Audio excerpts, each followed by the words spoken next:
श्री सद्गुरु भगवान के श्री चरणों में कोटि कोटि नमन।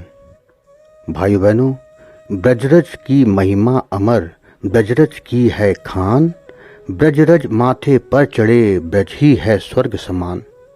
ब्रजरज की महिमा अपरंपार है, जितनी कही जाए उतनी कम है। ब्रजरज तो स्वयं राधा कृष्ण के चरणों की समान है। यह रज नसीब वालों को ही मिलती है।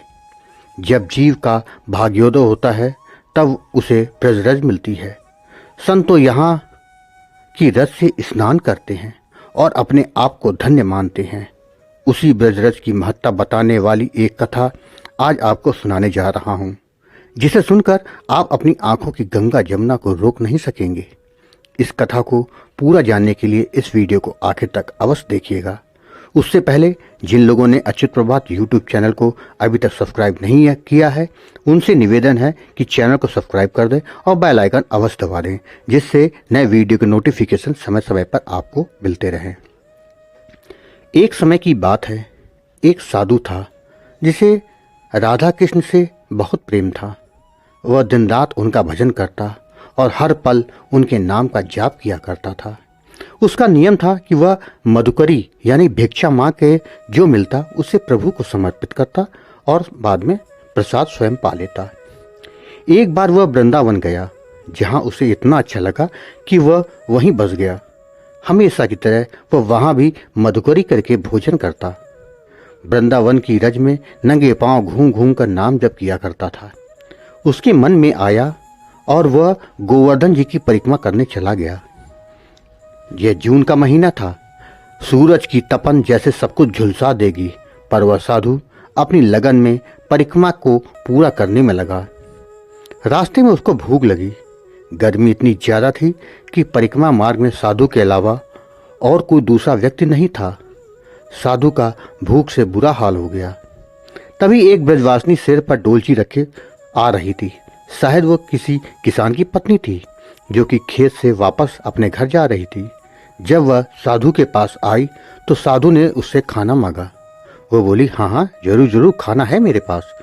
उसने डोलची नीचे रखी और डोलची के ऊपर रखी अपनी चप्पल को नीचे उतारा, क्योंकि ब्रजवासी यही सोचते हैं कि जिस रज में मेरी लाडली और कान्हा नंगे पांव खेले हैं, उस रज को शरीर से जितना स्पर्श हो उतना राधा कृष्ण के समीप होंगे।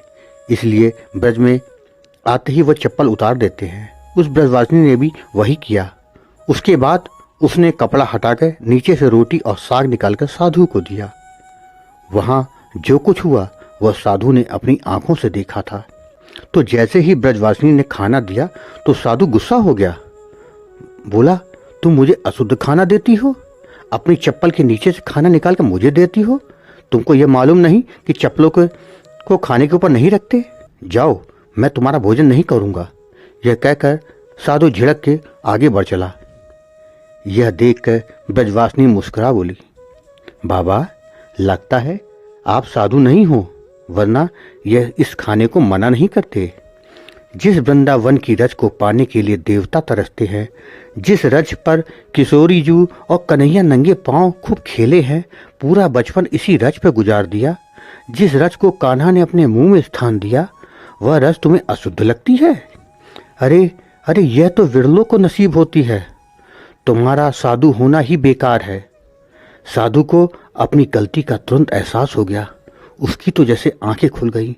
वह जोर जोर से दहाड़े मार मार कर रोने लगा और अपने किए की माफी ब्रजवासिनी से मांगने लगा। साधु उसके पैरों पर गिर पड़ा, अपना सर उसके चरणों में रख दिया। बस वो रोए जा रहा था। साधु बोला कि अगर आपको कष्ट ना हो तो वह पवित्र भोजन मुझे देने का कष्ट करो। उस ब्रजवासिनी ने उसे भोजन कराकर पानी पिला दिया। साधु पूरी तरह से तृप्त होकर उस ब्रजवासिनी को धन्यवाद दिया और उसकी आंखें खोलने के लिए उसको बारंबार प्रणाम किया। दोनों अपने अपने रास्ते चल दिए। अचानक साधु ने पीछे मुड़कर देखा तो वहां कोई ब्रजवासिनी नहीं जा रही दिखी उसे।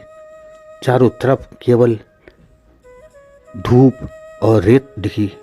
साधु समझ गया, यह कोई और नहीं, यह तो मेरी ब्रजभान दुलारी मेरी राधा रानी थी, जो मेरे भ्रम को दूर करने के लिए स्वयं आई थी। मुझे ब्रजरज के महत्व को समझाने के लिए उन्होंने यह सब लीला की। जय हो जय हो जय हो। भाई बहनों, आपको ये कथा कैसी लगी कमेंट बॉक्स में ज़रूर बताइएगा। और हाँ, अगर पसंद आई तो शेयर करना ना भूलिएगा। प्रेम से बोलिए राधे राधे, राधे राधे, राधे।